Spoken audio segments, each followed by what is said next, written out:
Wankawan TV1. Nah, sekarang pertanyaannya ini adalah berikutnya adalah untuk politikus kita nih. Saya mengutip kawan saya Lenin nih. What is to be done? Apa yang harus dilakukan?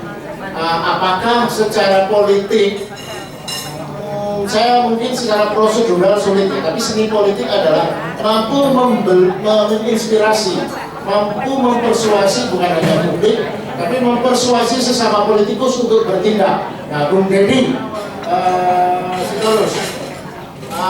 jangan ragu-ragu. Kita tahu memang Jokowi itu kurus-kurus dan jelek-jelek, ngaco-ngaco, memang pernah jadi kader ya. Tapi kan kader yang menyimpang harus disikat. Apa yang harus segera dilakukan secara politik? Monggo. Iya, kalau saya ragu-ragu nggak di sini saya hari ini. Kemarin pileg itu sampai yang namanya Kapolda segala macam juga mengoperasi saya, tapi emang gue pikirin macam-macam lah ya, sampai hari ini kita hadapi nggak ada urusan. Jadi mungkin gini, apa sih bicara buku papa sama Gibran, nggak kelas lah bicarain. Ini kan cuma ternak gitu ya. Hulu permasalahan kita kan ada yang namanya ada Joko Widodo. Ya, ini kebalikan nih kita ini kebanyakan di sini. Kalau kami kan dulu menggendong lalu nyadar, iya kan? Sementara teman-teman sebagai di sini nyadar, sekarang menggendong, nah gitu. Karena hampir tidak ada perbedaan yang terjadi selama 10 tahun Jokowi dengan kemungkinan yang akan kita hadapi tahun-tahun ke depan. Akan terjadi repabrikasi segala hal buruk yang diwariskan oleh beliau. Karena 16 menteri yang ada di kabinet itu kabinet second, bukan kabinet second. Ya, jadi sulit kita berharap dari situ. Mana banyak yang stunting lagi, ya kan? Jadi persoalan kita ada pada Jokowi. Jokowi harus kita akui seorang ahli strategi ulu. Mau nggak mau, ya kan? Kita harus akui. Tapi bukan karena hebatnya, tapi karena nekatnya, ya kan? Kita bedakan dulu, karena semua presiden berpotensi melakukan apapun yang dilakukan Jokowi, tapi tidak ada yang cukup nekat untuk seperti Jokowi, kan itu persoalannya, kan begitu. Nah, Jokowi harus kita akui adalah seorang ahli pencitraan yang udah level dewa. Pak SBY kalah. Pak SBY dulu pakai ilmunya Bill Clinton, ya. Kalau Jokowi udah pakai ilmunya Obama dan lebih lagi, ya. Jokowi berhasil menghipnotis anak bangsa ini, termasuk PDI Perjuangan yang mencitrakan dia sebagai anak wong biasa yang lahir di pinggir kali, lalu menapaki tangga politik secara baik dengan mentalitas yang baik. Kan itu kita tertipu semua. Tetapi itu terjadi hanya 5 tahun.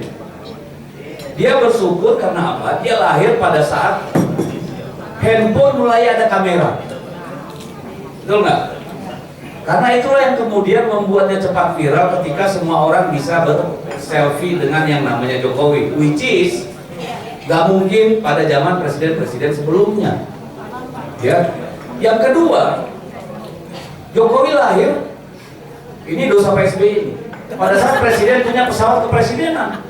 Jadi dia bisa bebas tiap hari luntang-lantung dari satu pasar ke pasar lain untuk mencitrakan dirinya sebagai seorang presiden yang sangat merakyat. Walaupun kalau Anda ikut sebenarnya sama dia, saya cuma sekali, setengah jalan saya tinggalin. Ketika membagi-bagi kaos itu, saya nggak tega, saya tinggalin. Itu kayak bagi-bagi apa gitu. Ada satu foto yang saya dapat dari web, itu foto perempuan-perempuan Belanda melempar remah-remah beras kepada orang-orang Indonesia. Otaknya Jokowi persis seperti itu. Dan rakyat kita yang sedang euforia media sosial ini senang sekali dengan itu. Ditambah dengan kenekatannya, membangun sana sini tanpa memperhitungkan kemampuan negara maupun kemampuan BUMN-BUMN. Saat ini apa yang terjadi?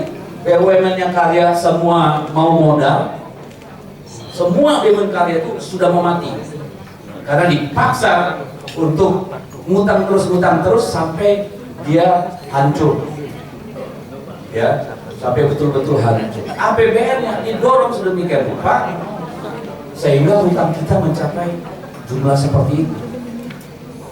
Yang kita dapat hanya aset yang dalam 2 tahun mengalami penurunan dan kemudian memerlukan biaya untuk perawatan. Tetapi yang diwariskan pada kita APBN yang tidak berdaya. Yang diwariskan pada kita kehancuran sumber daya alam dan lingkungan. Jadi sebenarnya kalau dibilang Indonesia emas, yang benar Indonesia cemas. Gak ada itu, ya. Nah, problemnya kemudian adalah ketika 2019 dilantik, di situ Jokowi berteriak di gedung MPR, saya tidak punya beban. Kita kira tidak punya beban akan membangun habis-habisan, bersih beneran, revolusi mental terjadi. Ternyata apa yang terjadi? Tiap malam Kongo sama konglomerat. Itulah tidak ada beban.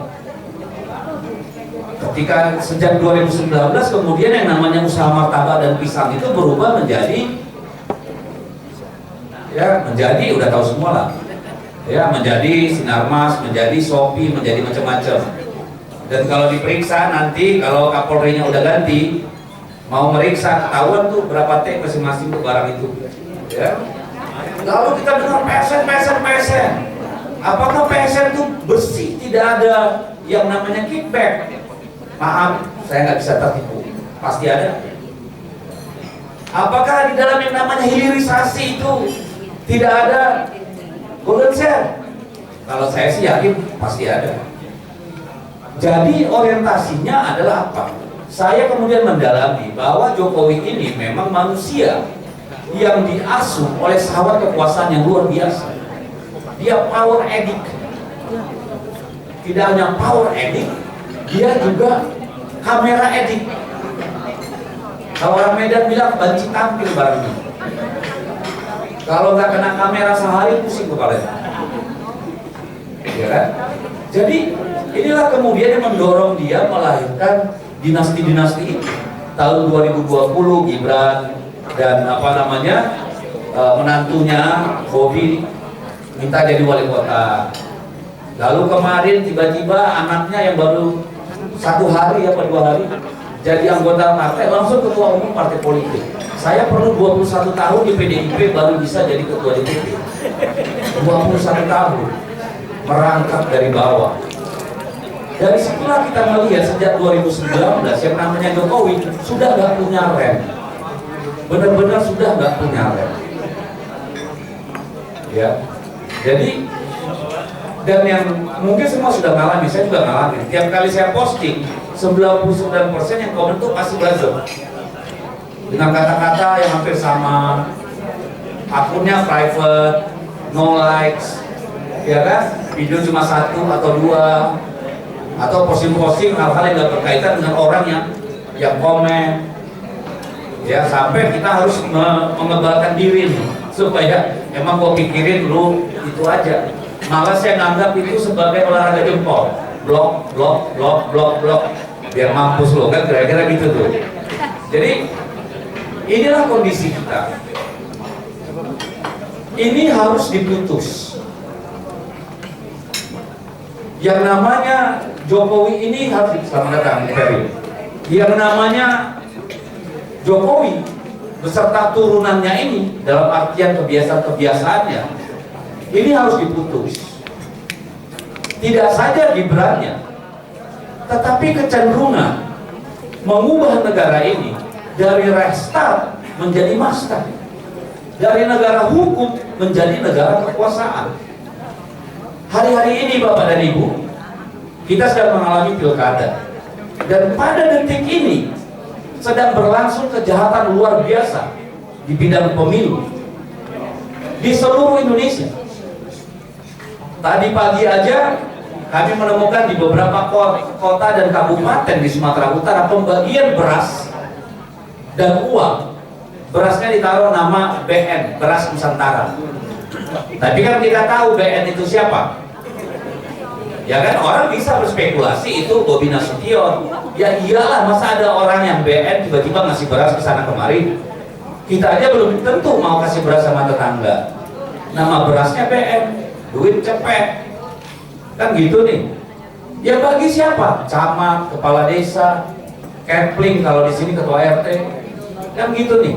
Berasnya pun ditaruh di rumah orang tua camat. Jadi di Sumber ini sudah luar biasa nih jam-jam ini. Di Jakarta juga sama. Ya, kemarin karena Mas Pram dan dulu itu meninggalkan yang namanya RK, kepanasan tuh di sana itu, di Solo. Ya, lalu menugaskan salah seorang, saya dengar, mengumpulkan para naga-naga untuk mengumpulkan sumbangan. Dan yang kita lihat berhamburan lah yang namanya sembako sekarang sampai detik ini di Jakarta. Di provinsi-provinsi lain, ini PJ-PJ ngumpulin dinas, tenaga desa, segala macam untuk mengarahkan kepada calon-calon tertentu. Jadi hukumnya udah rusak. Yang paling berpengaruh siapa? Polisi. Yang sekarang sedang melakukan kejahatan terhadap republik ini adalah oknum-oknum polisi. Oknum ya? Ya, kalau oknum banyak terserah apa masih oknum namanya apa. Ya kan? Partai coklat. Ya, partai coklat lah katanya. Lalu yang kedua siapa? PJ kepala daerah. Karena hampir semua daerah ini PJ. 99% ini oleh PJ. PJ ini geraknya gila-gilaan.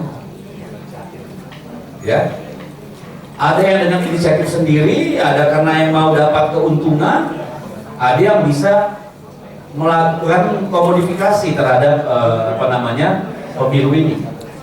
Ini sedang terjadi di semua penjuru negeri. Jadi kalau ini tidak dihentikan, ya omong kosong kita bicara Gibran secara politik maupun hukum. Ya karena apa? Artinya kekuatan merata, ya mimpi di siang bolong kalau bisa gagu-gagu Gibran. Bung Sitorus, bagaimana cara menghentikan itu? Ntar dulu. Waktunya 2-3 menit. Kalau 2-3 menit gua tutup sekarang nih. Kita jauh-jauh macet, masa langsung segitu. Iya paham. Jadi ini persoalannya adalah, pertanyaan saya adalah, kita punya presiden apa enggak sih? Atau kita balik pertanyaan, sampai kapan kita menunggu Pak Prabowo mendapatkan kepercayaan diri benar-benar sebagai seorang presiden, sebagai primus inter pares di republik ini? Kalau itu nggak kejadian, ya boro-boro ngomong politik Pak, mereka 84%. Nggak ada politik yang bisa mengubah konstelasi. Mau bicara hukum, kalau Kapolrinya masih Listio Sigit, sampai berbulu nih gelas nggak akan ada perubahan Pak. Bayangin gelas bisa bulu Pak. Jadi ini Kalau deket Werau. kalau Pak Prabowo sudah mengganti Kapolri, mungkin kita bicara hukum. Karena saya percaya banyak perwira-perwira yang tidak mau institusi Polri rusak oleh Kapolrinya. Tapi kalau masih dia yang jadi Kapolri, nggak ada harapan. Itu yang pertama kalau hukum. Politik tadi, kalau Pak Prabowo tidak menemukan kekuatannya sebagai presiden, nggak usah ngomong politik. Lalu apa yang harus kita lakukan? Yang bisa mengubah para penguasa ini, kalau ada kerumunan dan ada HP Pak. Dua ini aja. Kemarin revisi undang-undang pilkada yang bermaksud membegal putusan Mahkamah Konstitusi bubar jalan gara-gara apa? Banyak orang berkumpul di depan gedung DPR dan di berbagai kota, bubar jalan. Jadi nggak usah ngomong politik, nggak ngomong hukum. Bisa nggak kita bawa orang sebanyak-banyaknya? Saya kira bukan. Kenapa? Karena semua yang dukung ini juga, saya kira tidak dengan hati yang bersih. Kan ini ilmunya Edgar H. Hoover. Ya, yang mengumpulkan semua kasus-kasus para elit-elit. Silakan lu nyolong datamu sama gua. Ini kan mereka di tiang gantungan, Pak. Jadi kalau dibilang mereka dukung Jokowi itu dengan tulus ikhlas, enggak. Semua pada takut. Karena apa? Ya banyak dosanya. Kalau nggak ada dosanya, emang takut. Kayak Bu Mega misalnya, emang kok pikirin suka lu? Panggil gua katanya sama Kapolri. Kan gitu nih. Jadi perubahan itu hanya akan dimungkinkan di jalanan. Saya tidak mau menyuruh orang ke jalanan, tapi kan ditanya tadi ya, gimana caranya mengubah? Ya orang di jalan. Yang ditakuti cuma itu. Nggak ada yang lain. Ya. Setuju. Jadi mari kita coba dari sini 100 orang, nanti 1000 orang, lalu 10.000 orang, mulanya di Jakarta, lalu Bandung, Surabaya, dan seterusnya. Hanya itu yang akan mengubah negara ini. Kalau tidak, apa yang kita alami 10 tahun Jokowi hanya akan diulang pada tahun-tahun mendatang. Iya, kalau masih Pak Prabowo jadi presiden, kalau 2029 yang menang Gibran gimana dong? Kubu Papa. Kan ini pilkada sedang diatur-atur supaya semua jadi anak buahnya. Dalam artian bisa nanti menguasai negara dong. Jadi kalau tidak sekarang memang nggak ada kesempatan lain. Salah satu cara mengubah itu, langkah pertama adalah memastikan di pilkada bukan calon-calon yang didukung oleh Mulyono. Kan gitu nih. Karena ada pepatah Cina bilang, terima kebaikan orang, Anda kehilangan kemerdekaan. Lah bayangin orang kayak Lutfi, kayak RK, bukan minta dukungan rakyat, minta dukungannya Mulyono. Sampai kayaknya Jokowi itu buka jasa titipan tuh, just tip pilkada. Gila kan? Jadi saya kira bagi orang-orang bernalar, kita di persimpangan jalan. Kalau yang namanya institusi kekuasaan, institusi pemerintahan, elit-elit politik sudah mengangkangi, menepis aturan, undang-undang, konstitusi, membegal MK-nya, MA-nya, lantas harapan apa lagi yang kita punya? Jaga mulut baik-baik, jangan kepleset, kan cuma itu doang. Kalau lu jadi bandit, bisa hidup. Hidup. Tinggal jilat sana sini, lu survive. Tapi sekali Anda bicara kebenaran, ya siap-siap. Berhadapan dengan Bareskrim, berhadapan dengan KPK, berhadapan dengan kejaksaan. Kan itu. Ini lebih parah dari zaman Soeharto loh. Gila aja kita ini. Setbacknya. Tapi juga ini mungkin peluang bagi kita untuk nanti cuci darah untuk PRI. Dengan syarat Pak Jokowi lagi, Pak Prabowo menemukan itu tadi, pusakanya sebagai presiden itu. Karena pusaka itu kayaknya masih ditarik-tarik sama Pak Jokowi, belum dipegang penuh tuh. Saya pribadi, saya tersinggung ketika Pak Prabowo diperlakukan kayak begitu di Solo untuk dukung Jawa Tengah itu. Itu keterlaluan.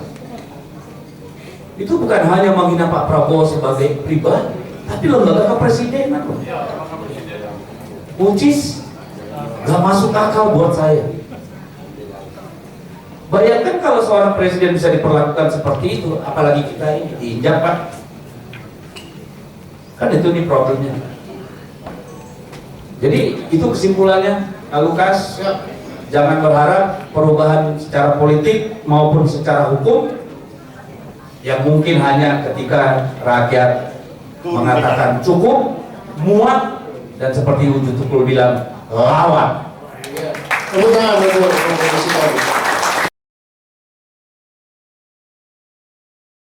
Kita kasih 5 dari floor ya, tolong singkatkan kan, sampai ada 2 menit disampaikan. Saya mau kompilasi 5. Bang Edi, 1, Ibu, 2, Bapak, Pasca, 1 lagi. Oke, 5. Oke Bu, yang pertama, tolong singkat dan padat sebutkan nama.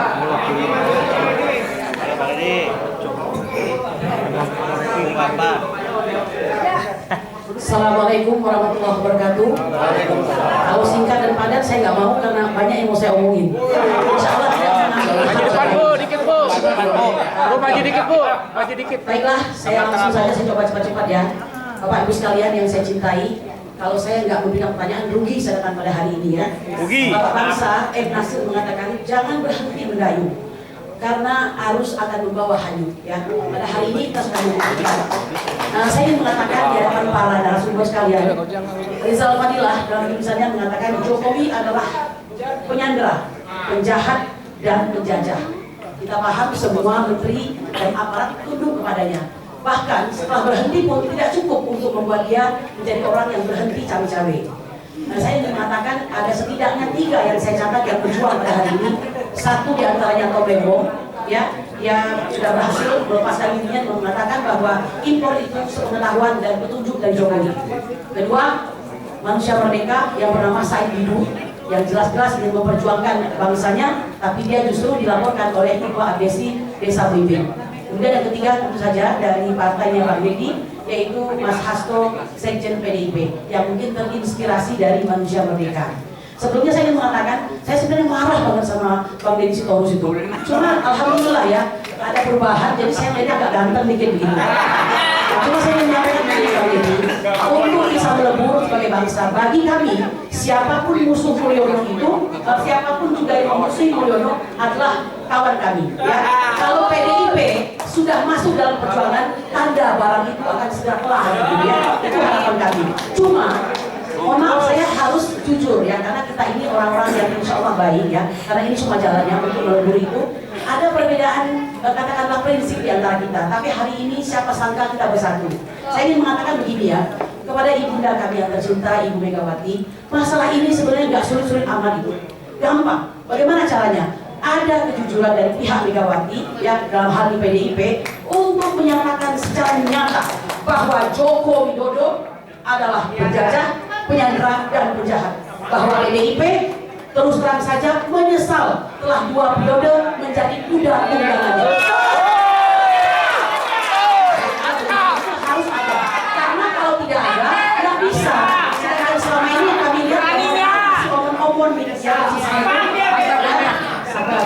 Ya, jadi masih omong-omong. Kalau kita bicara agak serius, masih dikatakan ini aja nih. Ya jangan begitu. Seperti kata Pak Nasir tadi, bahwa jangan mengira kita sudah berada di pantai. Justru kita ini masih di tengah arus, ya. Baik tadi Pak. Saya siapa dulu nih ya Pak. Jadi satu lagi, Bang Deddy, kami sudah memulai. Kami tidak suka dengan pemberian negara pada Jokowi yang hampir 100 miliar dengan tidak dibantu oleh siapapun, dengan biaya sendiri. Kami bersama Aliansi Rakyat Membuka, Aliansi Solo Bergerak, Aliansi Mama Lintas Provinsi hadir di Jawa Maju. Ini harus kita ketahui ya. Ini bukan gagah-gagahan. Kami meninggalkan dapur kami apa boleh buat perhayatan dengan para aparat yang ternyata sudah siap sedia di gudang kosong di depan Colomadu. Ya, sudah kami buktikan. Jadi apa yang kami sampaikan ini keresahan hati kami.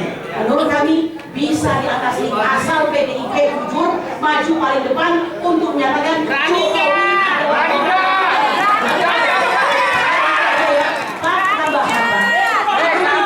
adalah untuk Ibu Bivitri, kemudian Bang Ferry Hamsari, ini adalah orang-orang yang menjadi apa namanya di muka hari ini karena mereka bicara hukum. Satu-satunya untuk mengadili Jokowi hanya lewat jalur hukum.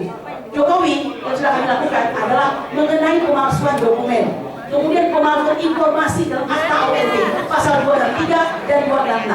Lalu bagaimana dengan si Fafa ini, si anak tengil ini? Banyak penodaan agama, kemudian pornografi, ya, dan yang ketiga perbuatan tidak menyenangkan dan sebagainya. Banyak informasinya. Kami menunggu Bang Ferry Hamsari, Ibu Bivitri Suwanti, Bang Ferry Harun ada ya?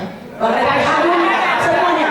Kalau kita bersatu, oh ya satu lagi yang paling keren nih Bang Indo, Abraham Samad, ya, mohon kalau perlu Pak jumpai dong Pak Jokowi, Pak Prabowo, tolong disampaikan, disadarkan supaya nggak kena silat gitu. Demikian, assalamualaikum warahmatullahi wabarakatuh. Ya, terima kasih. Kalau soal nyali kita bisa diuji ya Pak Ibu ya. Nyali kita udah diuji dari zaman Soeharto Pak, karena tiba-tiba dia anggota DPR. Kalau soal itu silakan kita berdebat sampai pagi. Lalu begini, konstitusi kita menyatakan bahwa harus ada partai politik, harus ada pemilu, ada trias politika. Kalau Anda nggak suka partai politik silakan. Karena pilihan di luar partai politik apa? Monarki, apa? Model Korea Utara, silakan Anda pilih. Lalu yang kedua, PDIP menikmati 9 tahun. Naturally, secara natural, semua partai bertarung, berkontestasi untuk mendapatkan mengelola kekuasaan. Apa itu partai politik? Isinya rakyat. Apa bukan manusia isinya? Bukan rakyat? Iya dong. Lalu ketika kemudian menang pemilu, PD Perjuangan ada di pemerintahan, wajar nggak dapat menteri? Ya wajar.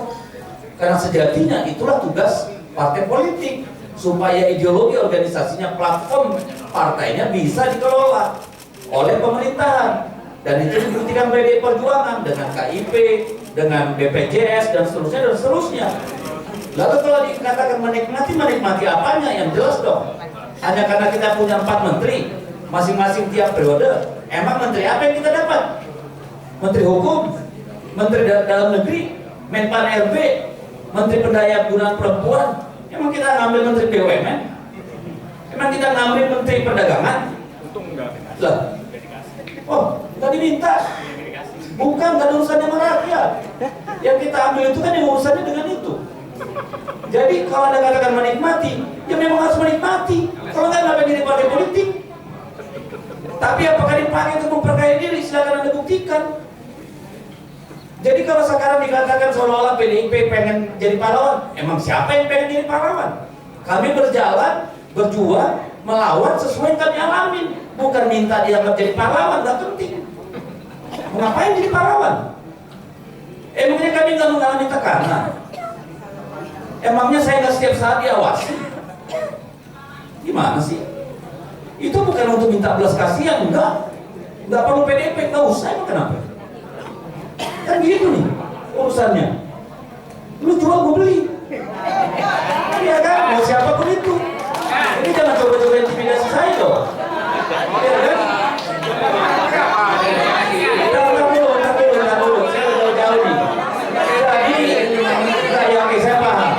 Jadi gini, ini bahasa yang sering dipakai buzzer. 9 tahun kemana aja PDIP? Seolah-olah tidak ada dinamika. Tapi apakah kita harus cengeng menceritakan bagaimana begitu banyak ketidaksetujuan, berapa kali kami dikhianati, tapi harus menahan diri sebagai partai politik, sebagai konsekuensi dari pilihan? Kan gitu, pelan-pelan kita buka. Kemarin Mas Hasto sudah buka 1.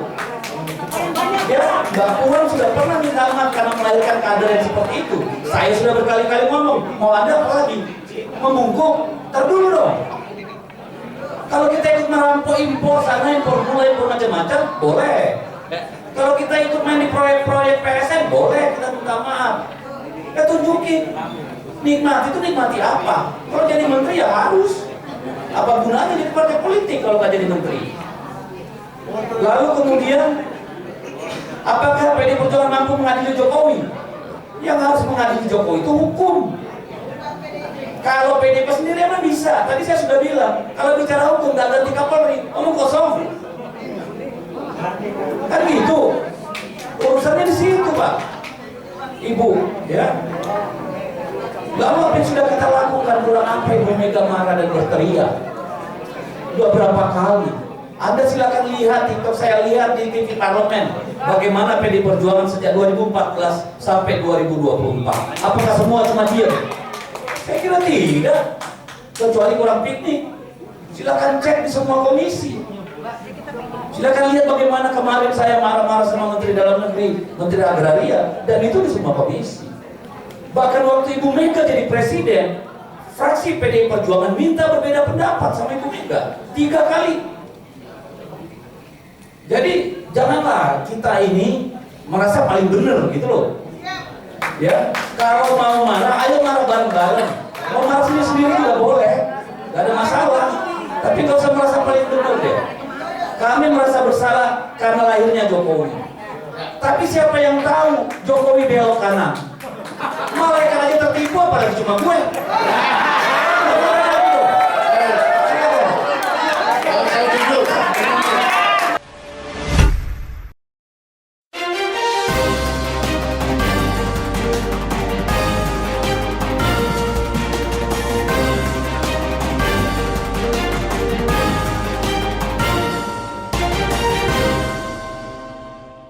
One Kewan TV 1.